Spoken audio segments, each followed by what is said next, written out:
but tubuulire embeera ze zibadde zitya era yaani. Iculi nsooka okumumanya ng'akyali mu Sweden. Yankubiranga nnyo nga twogera mpaka bwe yatuuka wano e Uganda.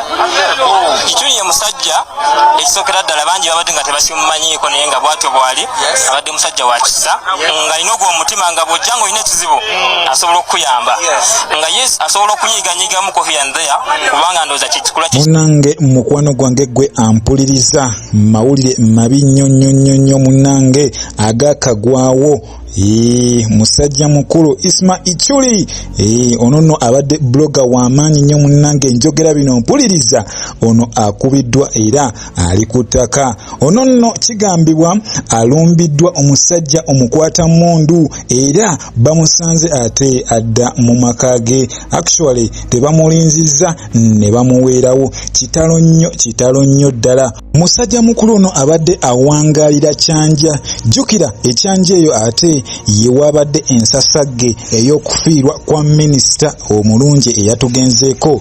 Era ono kigambibwa mbu wabula ag'omu nsonda go tegannaba kubanga ate galaga lwaki ono akubiddwa era akubiddwa ku nsonga ki. Jjukira musajja mukulu ono emabegakaawo abadde yakamala okufulumya vidiyo eno nga yadduse nnyo wabula ebigambo byabadde ayogera mwanattu nga bisongovu wabula tewannaba kuvaayo mawulire matuufu galaga nsonga lwaki ono akubiddwa.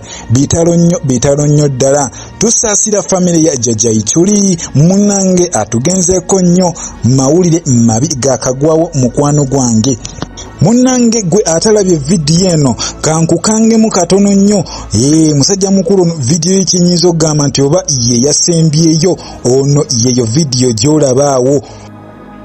Munange musajja ono tumulabye mu vidiyo nyingi ono buli wamu abeerawo. TikTok zaffe zonna zetuslidinga buli w'ogitambuza ogwa kwono era ono abadde yafuuka leader w'ababuloga. Jjukira Mr. Update omukulu gwe mumanyi nga Segirinya ye yali update maani wabula Iculi n'awamba era ono abadde bambi akola ye ng'omukulembeze wabula ndowooza olulimi lw'abadde akozesa lubadde lunene nnyo.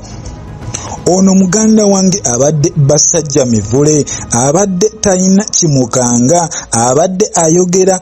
Isma Iculi kyenyinza okugamba bambi abadde musajja w'amaanyi abadde musajja nga ayogera abadde musajja nga omanye buloga yenna alina kubanga ayogera wabula bibi nnyo muganda wange. Wali ekyanja waliwo kati ssaawa zino nsasagge abantu bakuŋŋaanye dda bibasobedde omuntu waabwe. Omanyi kitegeeza omuntu gw'olabako buli lunaku dakiika ntono nnyo nga tomujjanjabye talwadde muganda wange ne bakugamba akuvudde ku maaso era ssaawa zino biwoobe. Jjajja Iculi rest in peace. Jjajja Iculi atuvudde ku maaso.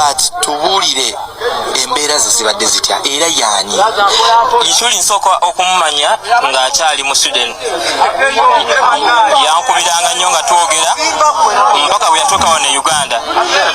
Iculi ye musajja ekisookera ddala bangi babadde nga tebakimumanyiiko naye nga bw'atyo bw'ali abadde musajja wa kisa ng'alina ogw'omutima nga bw'ojja ng'olina ekizibu asobola okukuyamba nga yes asobola okunyiiganyiigamuko here and there kubanga ndowooza kikula kye kya buntu bakinga musajja alina ekisa ku mutima. Iculi enfaaye gwe amawulire gakusanzeewa? Nze mbadde waka nyina essimu gye nsoose okufuna mbadde nakagifuna bwe nti kwe kulaba status yo kubanga kyemmanyi abantu asinga obungi basoose kulaba gundi status yo ng'ekaaba kati awo ne batandika okubuuza Iculi abadde ki kwe kkubira wasswa driver we.